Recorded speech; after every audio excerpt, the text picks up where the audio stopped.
Welcome back to another episode of A Gift from Adversity. My name is Juri. I'm your host. Thank you very much for tuning in.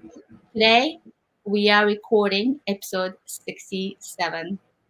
Before I introduce tonight's guest, I want to introduce my book, which is the same title as this podcast. It's called A Gift from Adversity, and it's available on Amazon. The subtitle of my book is Overcoming Sexual Abuse, Domestic Violence, Bullying, and Homelessness. And after I published my book in 2020, I got a lot of messages from people around the world telling me that they are also the victim of child sex abuse, domestic violence, bullying, homelessness. I felt very compelled after I published my book to create a platform where we can talk about adversity and destigmatize difficult talks. And I've been so grateful since the beginning of this podcast. I've had so many wonderful guests from all over the world coming to this platform, sharing their adversities, but not only that, tools that they use to overcome and the gift that came from it.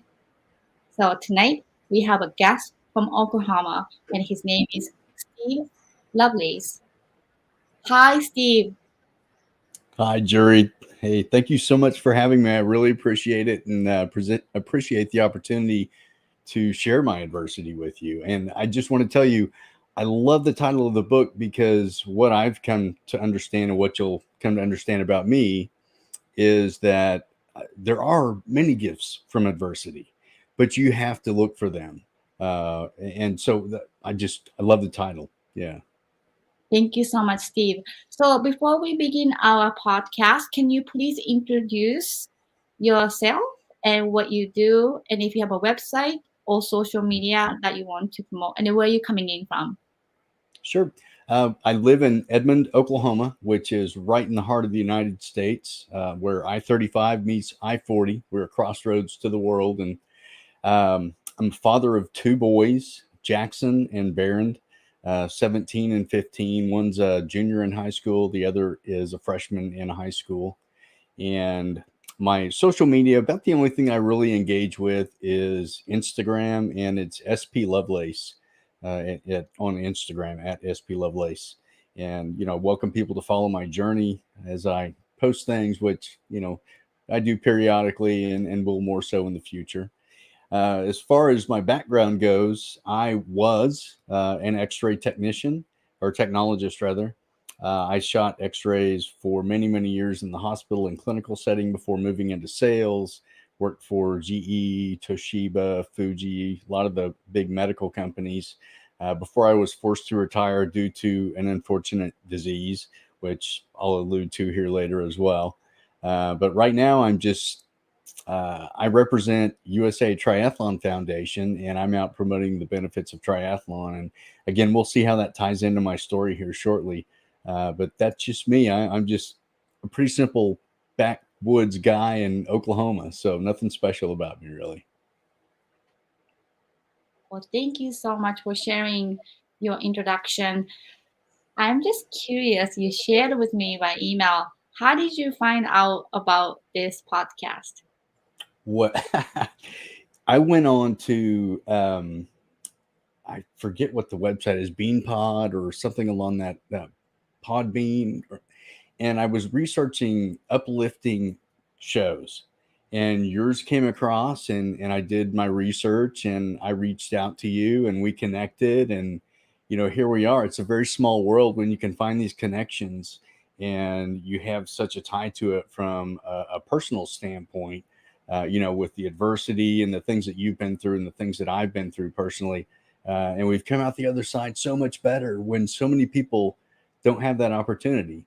But I found your podcast. It seemed very uplifting. You've done many episodes. I've listened to several, and I'm just thrilled to be here to tell you my story. Steve, I just want to, before we move on to the question, I just want to thank you so much. This means so much to me because I think you mentioned about Wayne Forrest story, New Zealand. He's in wheelchair, and it's so interesting that before this year, I wanted to do this show, but I wasn't sure how and how many guests will come to the show, and but I wanted to do it. So January 1st, I announced I'm gonna do this, and then one of my friend Deidre came for the first episode that she survived 2 active gun shooting, which I had no idea that she did that. Wow. So then it started more and more, and then Wayne came from New Zealand. He's my first guest from New Zealand, and you reached out to me, and I was telling my friend, like, wow, you never know power of telling story, and you never know who is listening to our conversation tonight as well. So I just want to thank you for finding me, finding this podcast, and willing to share your story. Oh, absolutely. And if anything comes out of this tonight, if we touch one person with your story and my story, I truly feel that makes a difference. And I say that with, all heart and humility, because that's really the mission when you go through this, is to let other people know that there's light at the end of the tunnel, and you can improve yourself, and you have to look for the good things, but you can find them. They're out there. They're nuggets. You got to dig and you got to work hard, but you'll find them. And we're two of those people that can testify to that too. So. Absolutely. So, Steve, let's dive into the first question, which is the adversity. So, can you tell our audience what was your adversity? Yeah. Okay, I laugh. I laugh as kind of a coping mechanism. Um, couple of things. The first thing that happened to me, and they're paired because they're intertwined.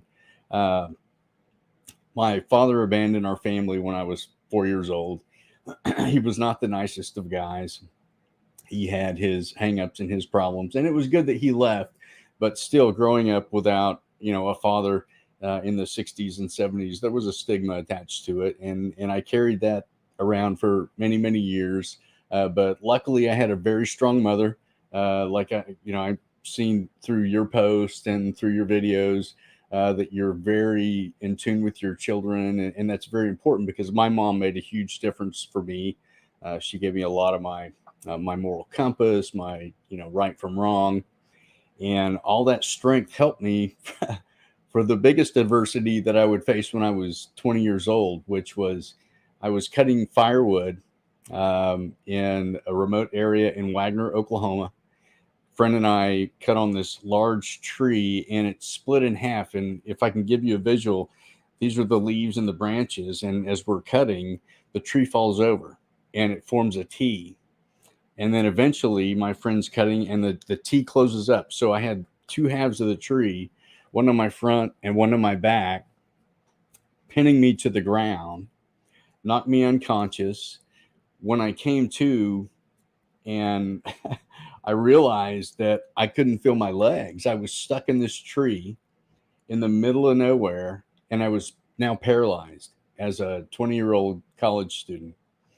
I didn't freak out. My friend was still there. He was helping me trying to get out of this tree. He started a chainsaw, started to cut me out. The chainsaw got stuck. He ended up having to go to the truck that we had driven to the wheat field. The truck flooded.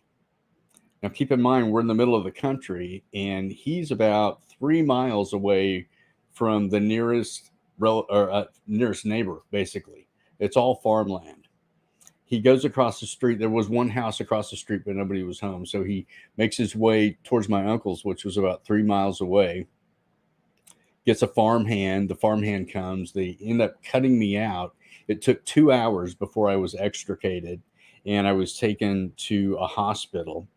It was there that I learned that my face, my frontal bone was crushed, my mandible was crushed, the roof of my mouth was split open, my left wrist was crushed, my heart was bruised, and 3 vertebrae in my lower back, my lumbar vertebrae, basically exploded when this tree hit me from front to back.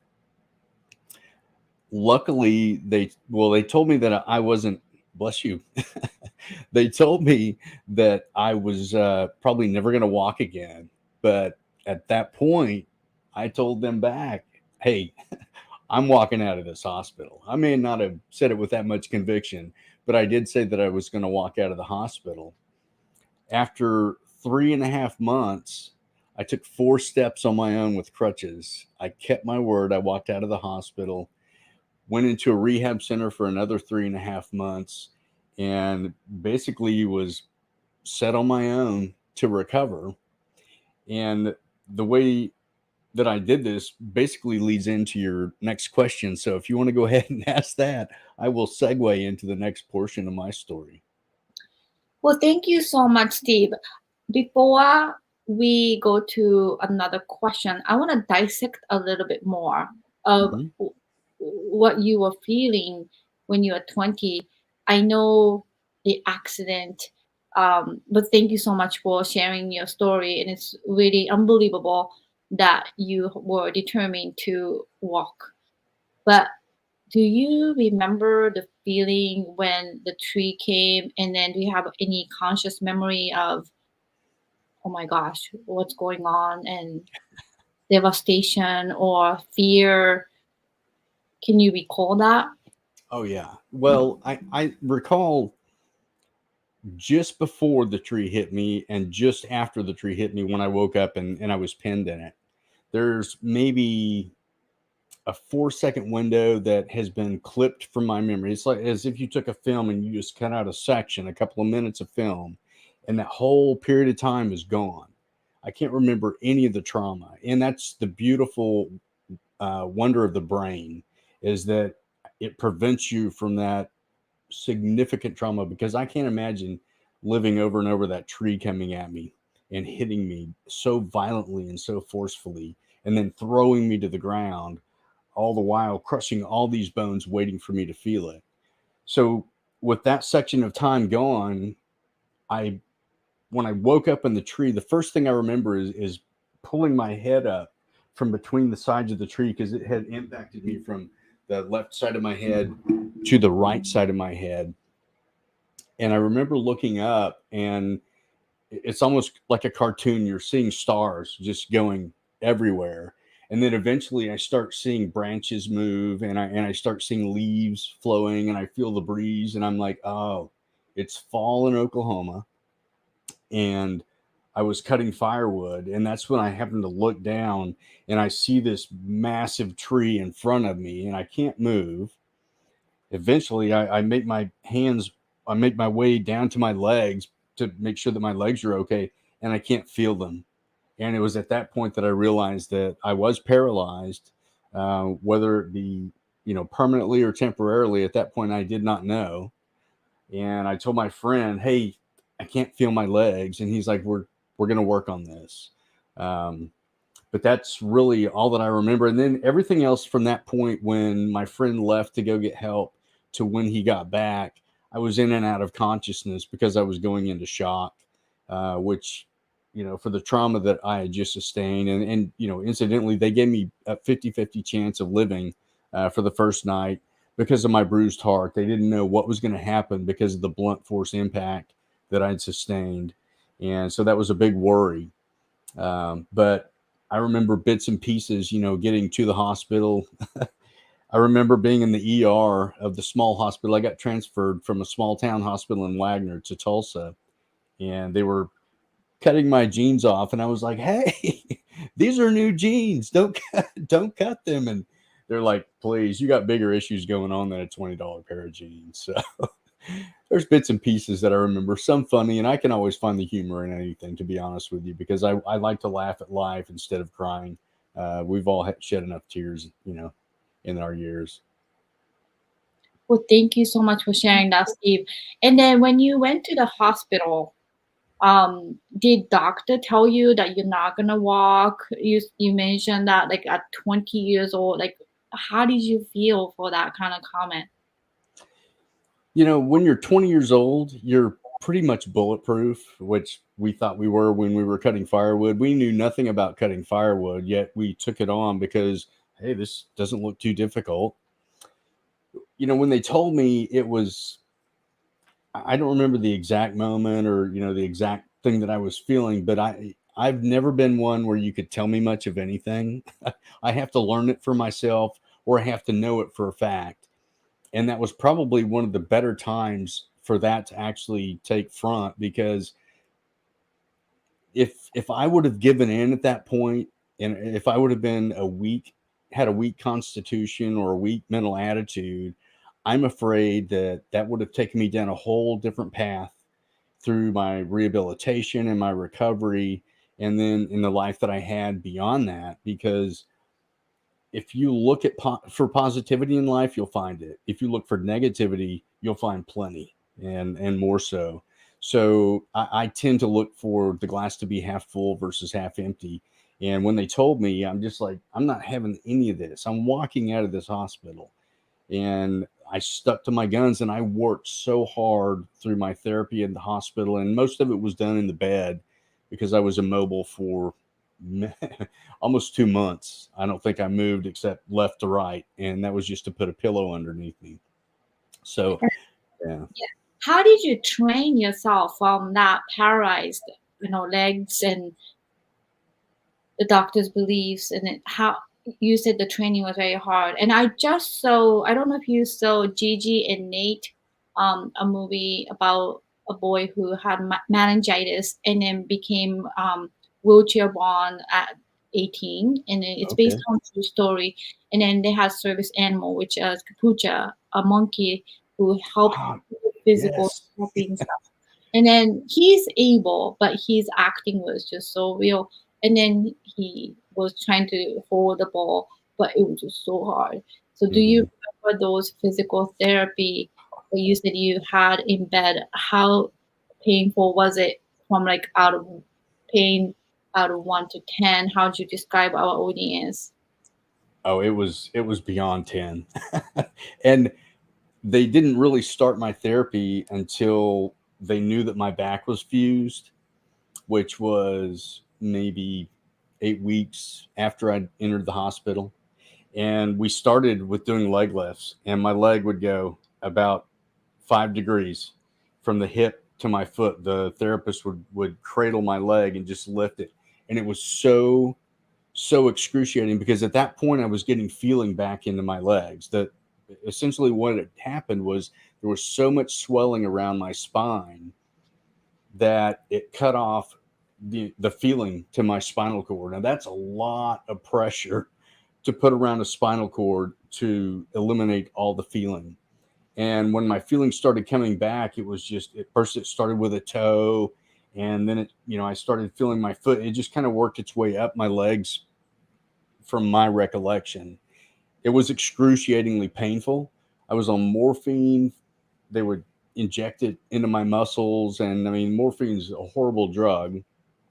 But I will say that I learned to time my pain shots right before I knew my therapy session would be coming in, because I could get through more therapy. And at that point, I wasn't really worried about them stretching my legs too much and pulling a muscle. I had bigger issues going on. I just wanted to be able to stretch that leg eventually. And knowing that it was going to be so painful when they came in, I needed that, little bit of boost from a medicinal standpoint.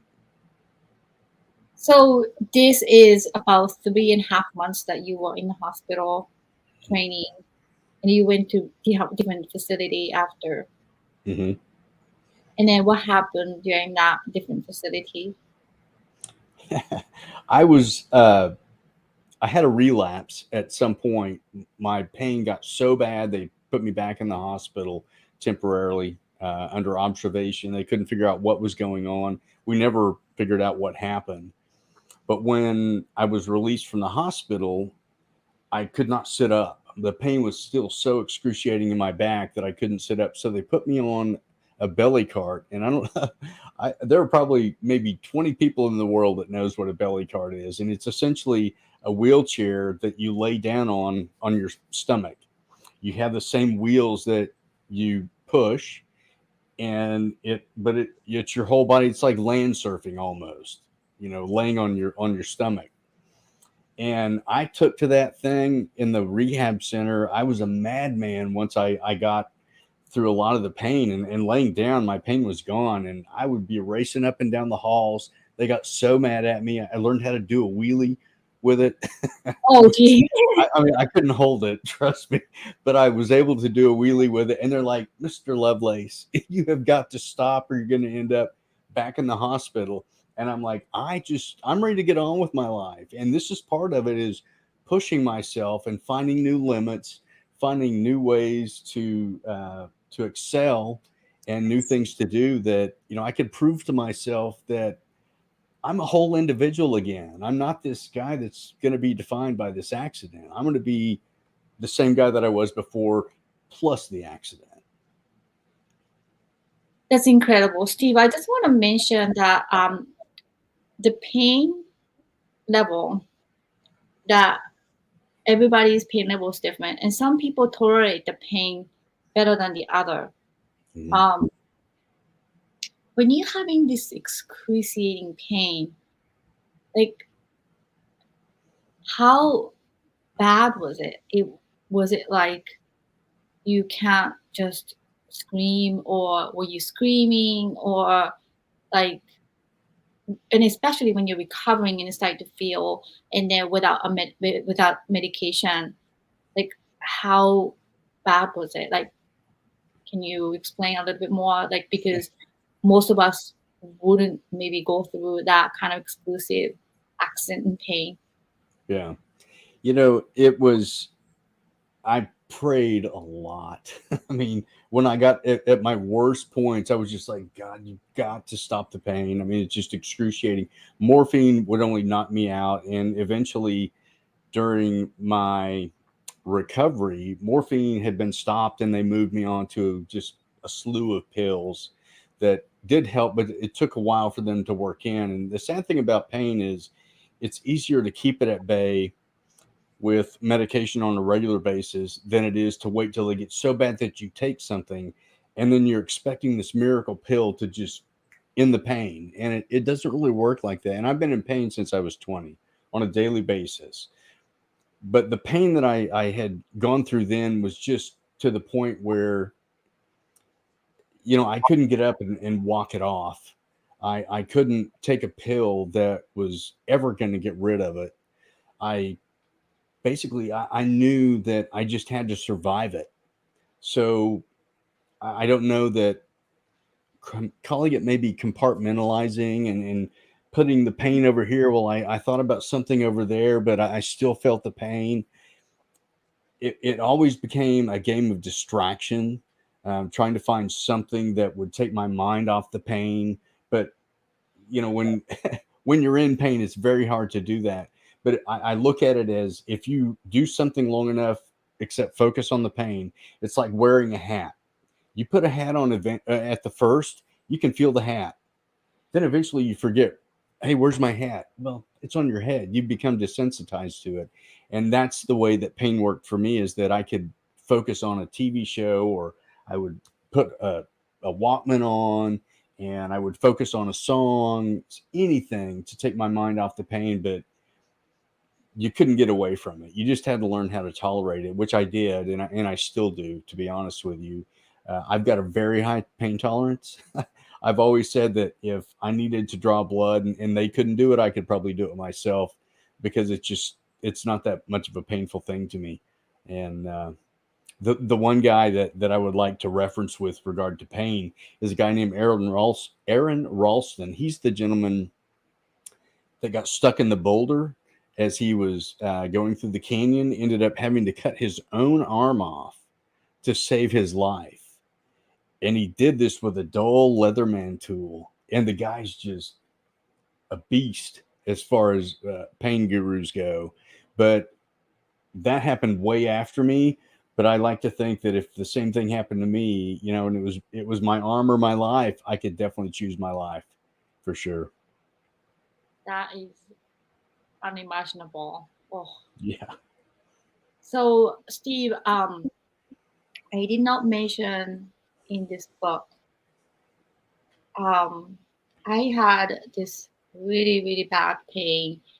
I mean, I might have. So basically, my daughter, um, when she was in my body, I had a pinched nerve on January 1st, and I never felt this much of pain from pinched nerve, which it's almost like your arm is burning in the fire, and so Yes. is your leg.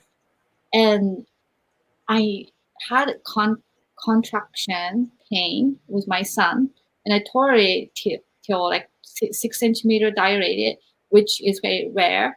And I'm pretty strong.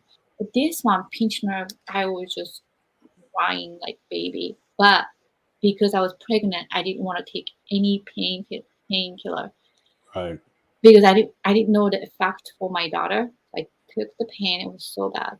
I took one painkiller, but then when I delivered her, I had a resident try my epidural, which didn't work for 45 minutes, and then they ended up having a C-section.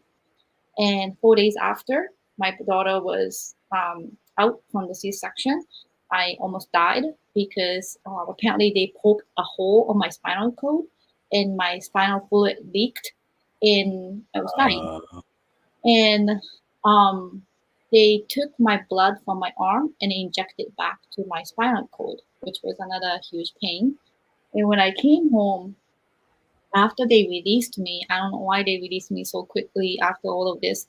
I had another excruciating pain from waist down, and they thought I had a blood clot, so they sent me back to the hospital. And mhm. it was just so bad. And every time, even from bed to the crib, I'm trying to pick my daughter up, I just could not do it. It was just so excruciating. And I never felt this burning fire pain in my life, which to describe, it was just somebody touching your legs or arms, and then it was like burning from inside Right. out. And I don't know, like, I didn't know how to save myself from this pain. And that was maybe 1, 2 weeks, but I can't imagine doing that for 3 months, like 6 months. I just can't imagine that long of pain. You know, I I don't want to segue, but I definitely want to add to what you just told me because I've got a disease called arachnoiditis, which is swelling of the arachnoid tissue that surrounds the spinal cord. Um, the majority of people that have this disease, they either don't know about it or they do know about it because of the exact pain that you're talking about are women. And the majority of the women that get it are because of epidurals. You've had an epidural, they re-injected blood cells. It's the worst, most painful disease in the world. And it's really sad that it happens to more mothers during childbirth. They come out of childbirth. Some are paralyzed because of the disease. Some are in excruciating pain because of the disease, that burning sensation or electrical, almost like ants crawling on you and hot water going down your leg. I mean, it's just all kinds of sensations. But I pray you don't have it. But it sounds like you had an episode with it. Um, just if, and the only reason I say this is if you start to feel a tingle in a toe, because where they give the epidurals, you're going to feel it in your pinky toe and the couple of toes to the left of it, or to the middle, and you'll feel that same kind of pain, that same kind of tingle. It's if you go to a doctor, if you have that, it's arachnoiditis. It's very difficult to diagnose. It's very rare because it's underdiagnosed. But I just want you to be aware of that because it's. I pray you don't have it. I really do. It's terrible. Look it up because it's you'll find it's one of the most nasty diseases that there is. And you said you have it, you don't. Oh yeah, yeah. See, I have it because I've had trauma, which causes it, whether it be a physical trauma or medical trauma, which is to say an epidural or a myelogram. It can be caused by meningitis, and it can all be also be caused by a spinal fluid leak. I've had all those. Oh, So we don't know what caused mine. We just know that I have it. In my particular case, it's slowly paralyzing me below the waist because the disease process is the arachnoid tissue swells and it constricts around the spinal cord and the blood supply.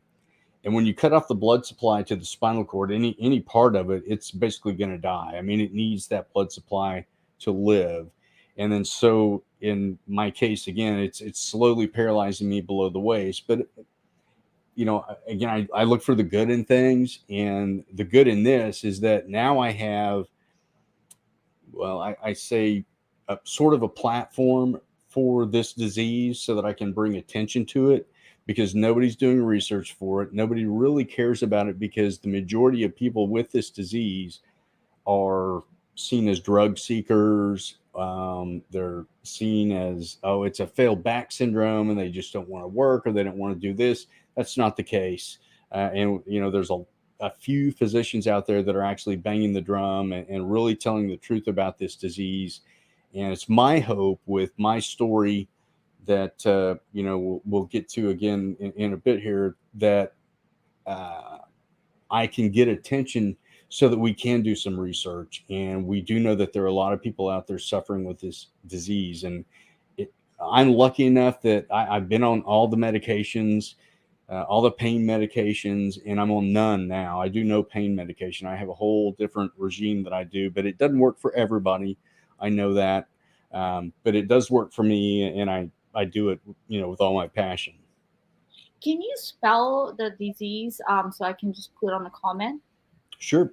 On the comments on the Yeah, I'm website. looking at it right now. No. So it's if you can spell out Oh, ARA ARA CH CH NOI NOI. DITIS,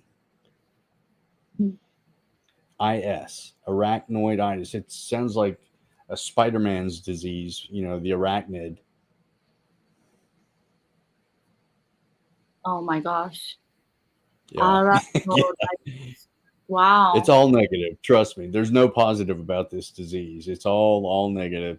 But the negativity is what you make of it. And I'm turning a negative into a positive, trying to tell my story. And it doesn't all focus on arachnoiditis, but it is a big part of it now. So how old were you when you were diagnosed with arachnoiditis? 2014. My pain started in one toe. It's almost like Michael J. Fox's story where he had a tremor in his pinky when he got Parkinson's, right? And then it just slowly migrated to his body. Mine started in my little toe, then it moved to the middle of my foot, then the back of my leg, and it got so bad. At the time, I was traveling cross country in planes, and when I would get on a plane, and you know how uncomfortable plane seats are, commercial plane seats are horrible. Even in first class, they're not that comfortable. So I started getting this pain. I couldn't wear a shoe. I'd have to take my shoe off immediately when I sat down because just the pressure of the shoe on my foot was so excruciating. It felt as if somebody was stabbing me constantly with an ice pick. It was so horrible. And I just couldn't endure this pain anymore. And I couldn't sleep. That's the biggest problem that I face, is that when I do try to go to sleep, the pain exacerbates. It's worse when I lay down than it is when I sit, and comparatively when I stand. And I was losing so much sleep, and sleeping is so important to the human body for healing and recovery. It forced me into retirement, and it forced me onto all these pills and all these mechanisms to try to, every doctor thinks, or every pain doctor thinks they can cure something with a pill. And that's why I'm not a big fan of pain doctors. One of them told me that, hey, we're going to keep throwing pills at you until we find something that works. And I just keep thinking, you're just making me into a drug addict, and I was on so many pills: Valium, Neurontin, gabapentin, Percocet, Lortab. I mean, you name a narcotic, and I was on it. And I quit all of them cold turkey because I found out that my family was more important than trying to deal with the pain that those pills, they weren't doing anything for the pain, so why take them? It barely numbed it. I was tough enough and strong enough and had such a high pain tolerance that I could endure it. It wasn't pleasant, but it was a choice that I made for my family and for myself. And I don't look back on it. I have good days, bad days, and survival days, but I have days, and they're not spent looking for pills or wanting pills in this climate that we have, where they've made it so difficult for people that do need them. Well, thank you so much for sharing that. Before we dive into the second question, I have a quick question. So, when you are going through this pain and then the right diagnosis, were you misdiagnosed? Were you tossed around different doctors, or did you seek another doctor when you didn't get the right diagnosis? How was the process for getting the correct diagnosis? My mother-in-law had been working with a neurologist, and she says, "I'm going to get you in to see this guy." He opened up his door. He worked me in very quickly. He said, "Let's get an MRI." And the first time he said, "Let's get an MRI," I was like, no, I was, for the first time, I was kind of afraid to hear what the diagnosis was, because I didn't want another back surgery. I've had two, and they were both horrific. Nothing bad against my surgeons. They were brilliant, but it's just going through the type of surgery that I went through was horrible because of the recovery. Um, so I dealt with it for maybe another 9 months, and I was getting no sleep. I was getting less sleep. I was in so much pain. I couldn't do my work. I was just becoming a different individual because of the pain. And I went back. He sent me to get an MRI, and luckily I ran on to, I guess, the radiologist that read it knew what he was looking for, because I had all these symptoms that are very characteristic of this disease. Bladder issues. I had loss of function in my legs. I had loss of feeling in my legs. My balance was going. And this guy tied it all together, and they did a good MR, and he diagnosed me right off the bat. And this, the sad thing is, when I went in to see my neurologist, and my wife was with me at the time, and this guy comes in, and he hangs his head and he shakes his head and he says, "I'm so sorry." And I was like, okay, what are we expecting here? And then he told me about arachnoiditis, and I was at the starting line of the disease at that point, and I had no idea what I was in for, which was quite a roller coaster ride. But that's the most compassion I've ever seen from a physician when he came in there. And I mean, it was almost like he had tears in his eyes. And I asked him, "How many cases have you seen in your career?" He'd seen 5, including me. So it's very rare. He knew what he was looking for. He had been educated with it, thank God, because the majority of physicians that you say arachnoiditis, they'll either roll their eyes saying, "Oh, that's failed back syndrome," or they're like trying to dissect it from a medical terminology point of view. Okay, itis, arachnoid inflammation. Okay, so what's so bad about that? Well, it's the spinal cord. So anything to do with the spinal cord affecting it is bad. And that's really kind of what it comes down to. Thank you so much for sharing that. The reason why I asked, because a lot of times when you have these questions, and some doctors don't know, they are tossed around, and then I'm very happy that you got to see the right doctor who had done his studies and researches, and then was able to pinpoint what it was. As Yeah, a I was journalist, lucky. I've covered many stories of rare diseases as well. And then the process of finding it sometimes is that itself is a nightmare. Hmm.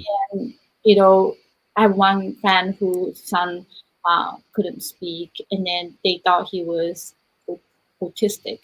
It turned out this very rare disease called Phillip Mcdonald syndrome, which was at the time 18 years ago only 300 diagnoses in the entire world. Wow. Luckily, when the doctor went to the conference and have heard of it, it is a deletion of one chromosome, I think number 22.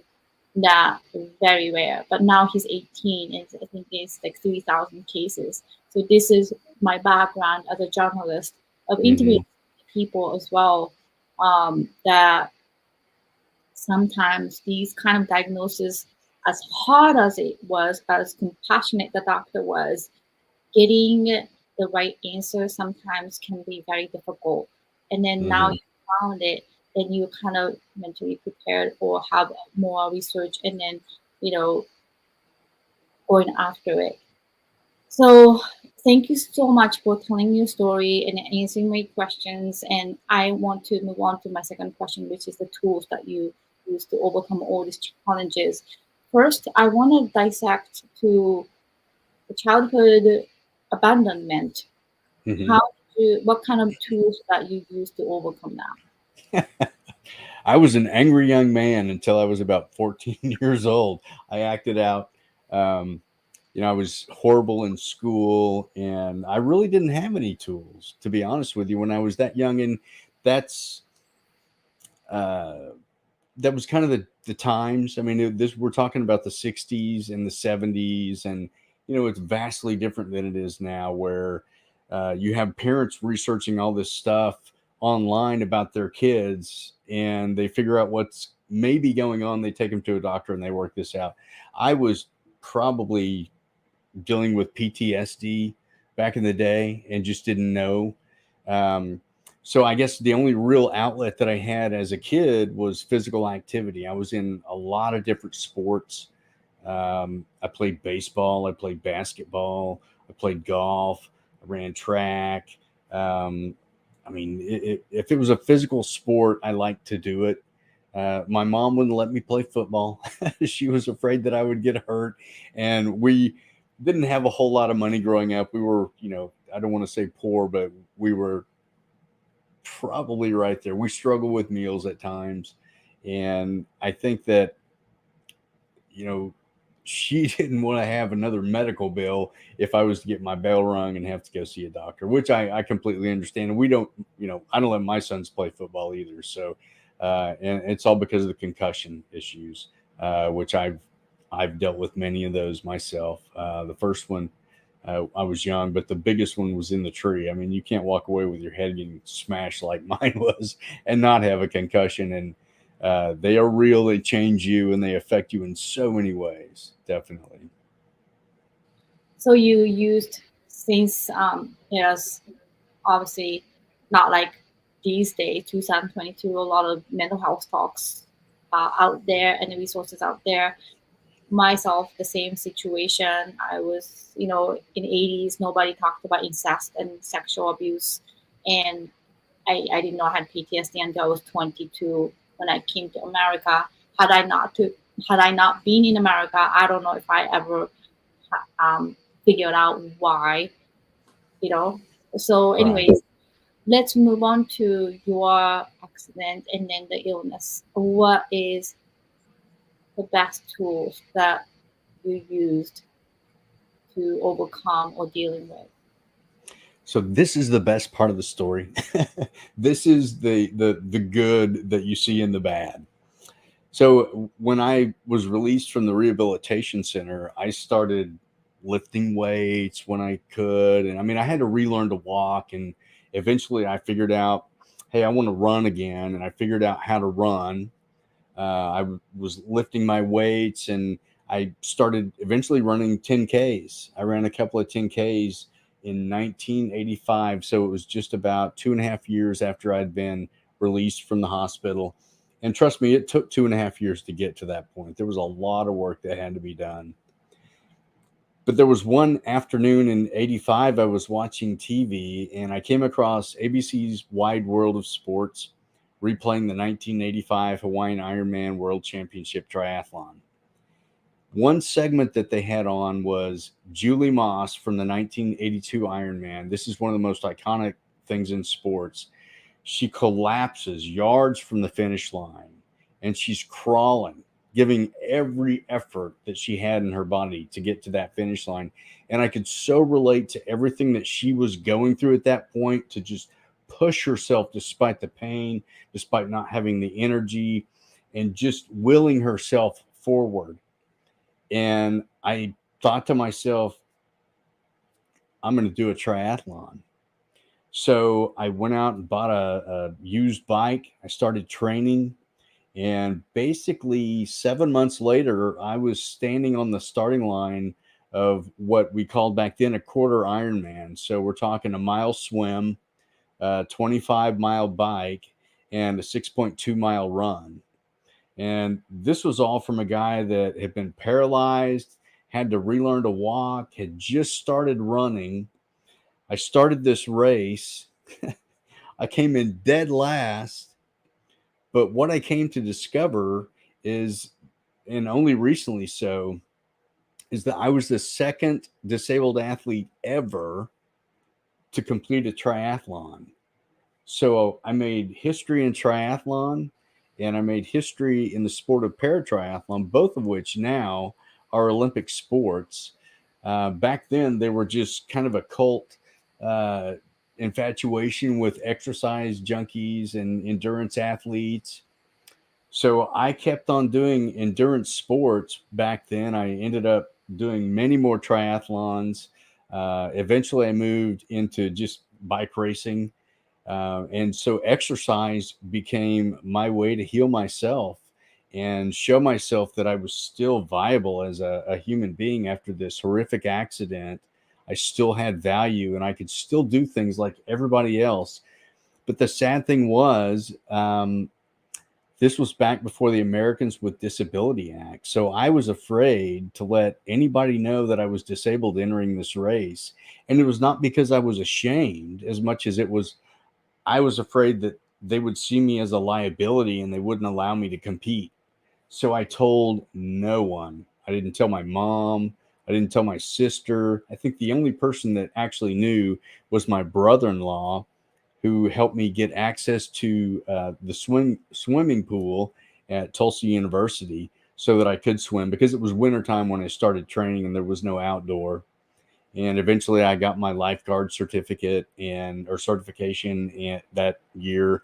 And I started swimming for the YMCA before I did the triathlon. But that's kind of my claim to fame. And that's how I healed myself. And I will say that anybody out there struggling with any type of adversity, if they want to do something life changing after suffering any type of physical or mental trauma, consider doing a triathlon. You don't have to be the most fittest of athletes, but going from the start line to the finish line, and when you cross that line, if you ever watch the Hawaiian Ironman, they jump over that line with enthusiasm for a reason because they just changed their life. They're now a triathlete, something that few people in the world are or want to take on. No one will ever take that away from them. And the physical accomplishment that they just did is so amazing that it is life changing. So I'm kind of out there preaching, what worked for me and has worked for so many more. Please give it a try. That's my healing. You mentioned about you are involved with the foundation as well. Yes, yes.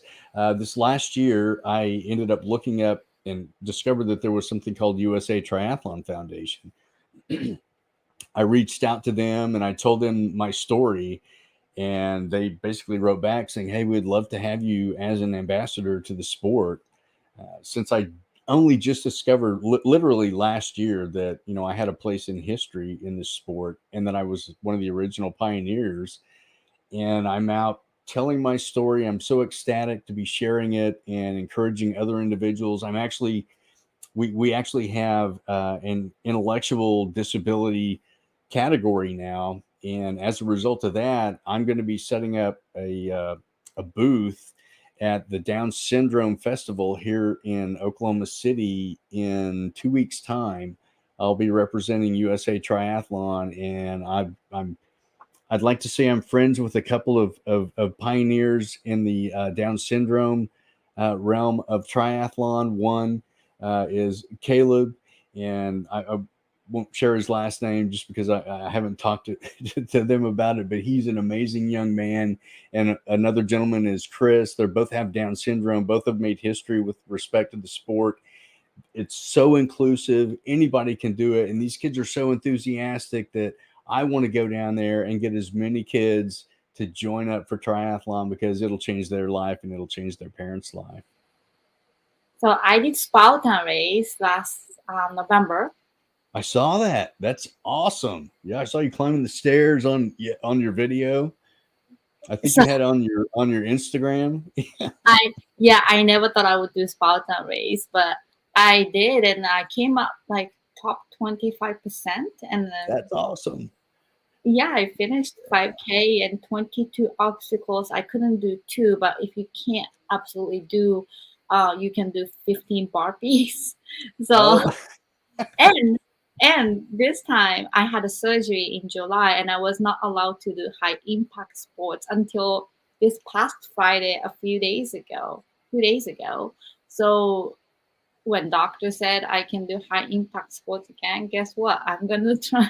I'm gonna sign up for the Spartan race again, and then there I you go. have a strategy. I learned some strategic things, but I am so incredibly honored to hear your story and then hear your strengths and determination.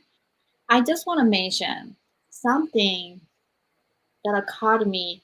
So a few episodes ago, Daniel Hodges, who is blind man who became an attorney, I Mm-hmm. was having an interview and he was telling me, however, he became an attorney, the people look at you that you're blind, and then all his life that people think you're incompetent. And especially when he had a child, they were trying to take the child away from him because they thought he was incompetent due to his blindness. And also the parent side of it. And then I was like, after the interview, Steve, I was thinking about this, and I was thinking about the limitation and the biases. Mm-hmm. So, regardless of your disability or single mom, whatever the status is, I think not just the society, but the biases in, empower people way too much. So you are blind, you can't do that, or you're single mom, so you can't do that. Right. Your children will be black or blah blah blah. And I want to get rid of all these biases because it's not just pressure from the society, but it's inside of you. And Right. I'm gonna share a story about um, the one of the section in my book that I talk about dealing with juvenile offenders where they were very forgotten population. And I started a nonprofit and then was president and founder for 12 years. And I've seen the changes of the students through not just the music, but the empowerment and then building the self-esteem, etc. But one story was one of the teacher went to a school which was really bad and then turned around the average to really high level. And then the principal asked, how did you do that? And she said, these are kids with 180 IQs. Like they're like a Harvard student. And then the principal said their locker number, that's their locker number. And then she didn't know that was a locker number. And this is just a metaphor, Steve. This is an important lesson that we all have the expectation that you have. And I always told all my volunteers, it's not their fault that they cannot do. It's your fault as a teacher or educator or parents or mentor that you don't believe in them because they're criminal. You Right. don't believe in them because they are blind. You don't believe in me because I'm single mom. So my kids wouldn't be able to do these things. And I hate that. So first of all, I think what you have been saying and determining, even though biases and then all these doctors saying that you can't walk, but you told yourself, no, that's not true. I'm going to do this. And the triathlon, that's so remarkable. And dealing with Thank you. this excruciating pain, I can't even imagine that even to try, I can do this. And that is such a resilience that you have within you. And kudos to your mom and yourself that, you know, not so many people can accomplish. And now you're giving back to these potential new triathlete that Yeah. can compete and then complete and give them something that nobody can take away from, regardless of their disability or disadvantage.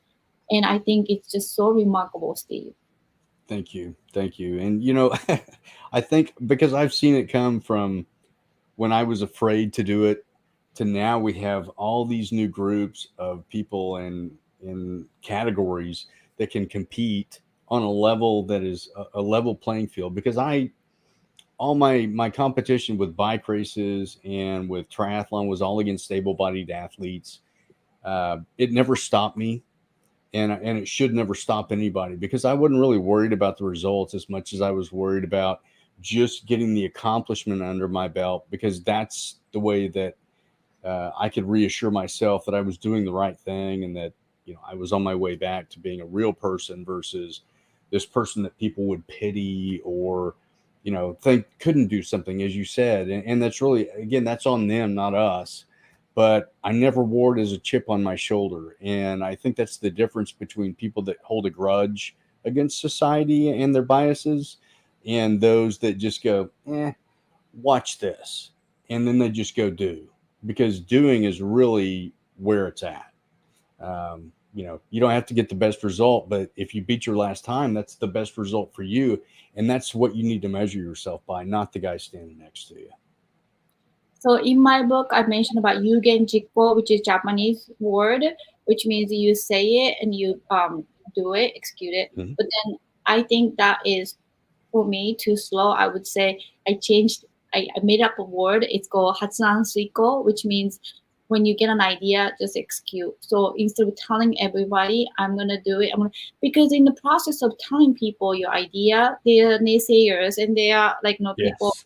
that, oh, you can't do that. What are you talking about? But instead of listening to or giving even a chance to have a public opinion about what you were gonna do, I just do it. I just signed up for the Spartan race, and I just said, I just signed up Yeah. and never told anybody Good for you. because I just think sometimes those naysayers and then negative opinions can kind of sabotage your passion, and then you need to prevent that. And then I think um, human nature is to share, and then we are such a social animals that sharing is important, but at the same time you have to be careful of potentials and then protecting your desires and then possibilities. And I've learned that in a hard way by sharing way too much. So especially when I was running a nonprofit as a leader, um, sometimes it's better not to share with too many people, but just Yeah. do it. Yeah, Yeah. so I really admire you. And then I want to just touch a little bit base of American Disability Act that you Mhm. mentioned, and why was it important that it's formed? Well, that was signed into law in 1990, which was the year that I graduated college and it was signed into law by George Bush Sr. The benefit of that is that it says, look, you can't exclude anybody from any competition, any type of place because of a disability. I mean, we've always known it's wrong. It's like saying because you're this color, you can't do that, and because you're this size, you can't do that. No, it levels it for all people, and where this plays out today, and I saw it come from nothing, and before where you know when I started competing, there were no disabled heroes on TV. I mean, you didn't see a Paralympic athlete promoting Toyota for one of the big ones, and they're a huge promoter of Paralympics and the Olympic sports. And the reason I say that is because I don't want to say that being disabled is in vogue, but I think media and people in general have realized that behind every disabled athlete is an incredible story.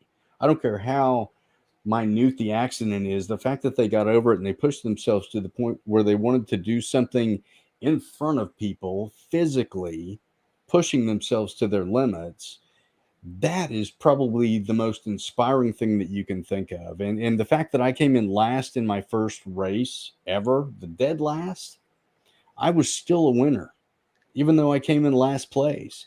And I think if you find any disabled athlete or any person that comes in last in a race, they're going to have a better story than the guy that says, I train 20 hours a day, 20 days a week. You know, I mean, the hardcore athlete, this guy's going to say, look, I worked it in between work and taking kids to the park and cooking meals. But I still found the time to complete a marathon. That's the human condition. That's the story that matters most, because that's your life and that's my life. We're not the athlete that's dedicated to a full-time job of training. God, who would love that, right? I would take it in a moment's notice. But it's the other stories that I think aren't being told enough, because those are the ones that we relate to, and you know, they're just now starting to do it. So Well, thank you so much for explaining that. I never knew about American Disability Act had such an impact, and I didn't know which year, and then I didn't know why the Paralympic is formed, Toyota commercial. I had no idea. And then those are the stories that when you are able, you never learn. And right. you, for you to come to my show and really share a whole story of what had happened and the tools that you used to overcome, and then learning about this systematic change that all the politicians and then game changers implemented in our history that apparently changed, the forever for the ability of the disability. I think it's just so incredible. Thank you. Thank you. And I appreciate the opportunity. And just so you know, I studied your show and looked at your Instagram, and you are a dynamo of a person. You're doing so much. You're a journalist, you've written a book, you're an actress, you've got your podcast. I mean, you've got a lot of irons in the fire, and you're a single mom. Nobody appreciates that position more than me as the son of a single mom. It's an incredible job you're doing.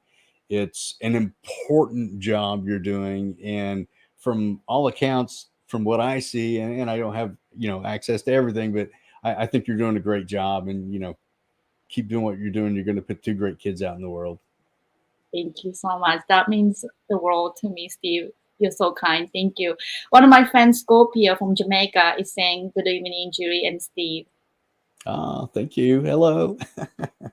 Scorpio was one of my guests from Jamaica. So it's been wonderful to be able to connect all these thoughts from all over the world as well. So, Steve, Yes. my last question for you is a Mhm. gift that came from the adversity. So, can you please share with our audience what was the gift that came from My it? yeah, my gift, the gift that I got, one was, you know, being part of triathlon history. But the bigger part of that is that now I get to use my story to inspire other people. That's the gift. It's made me, and I look for no personal notoriety as much as I look to share my story so that it can uplift two people, and two people can uplift two more people. Then you get four, and four makes 16, 32, 64, 128. It's just infectious, more so than implanting negativity. It's all about being positive, finding the good in things. And that's, you know, coming from such a tragic accident that should have taken my life, and other situations that should have taken my life. I'm a very thankful and happy individual, and I just try not to see negativity. Um, but I want my story to impact people, and that's my gift. So Thank you so much. Before you go, I want you to share some advice to somebody who might be going through the same adversity that you went through. What is your biggest advice? it revolves around pain, and as bad as pain can be, pain is always temporary. I mean, it's going to be up and down. It's never going to be at its worst all the time, all day, all week, all month, all year. It's just not. And I know that from experience. Don't take it don't take it out on people around you, but let them know that you're in pain, because it will affect your relationship with other individuals. You'll snap on your worst days, then you'll apologize. But if they know what you're going through and they have any compassion whatsoever, they'll understand. I know you need your space, but I'm here for you. And you'll say, I need my space and thank you for being there for me, because that's what really matters. If you don't have people around you that love and care about you, you know, it would be that much more difficult. But pain's temporary. You can push through it. And then lastly, I would say when it comes to new challenges in life, don't say I can't, say I'll try. You never know what doors you're going to open and what you're going to be able to accomplish and do for yourself and your life going forward. Thank you so much for this conversation, Steve. I really appreciate you for sharing and inspiring me and inspiring other people. And you're such a gift. And thank you so much for surviving. And thank you so much for motivating yourself and other people. And I really hope that you continue to do so. Thank you, Juri. I look forward to staying in touch and sharing good things back and forth. Absolutely. Well, thank you everyone for tuning in to A Gift from Adversity.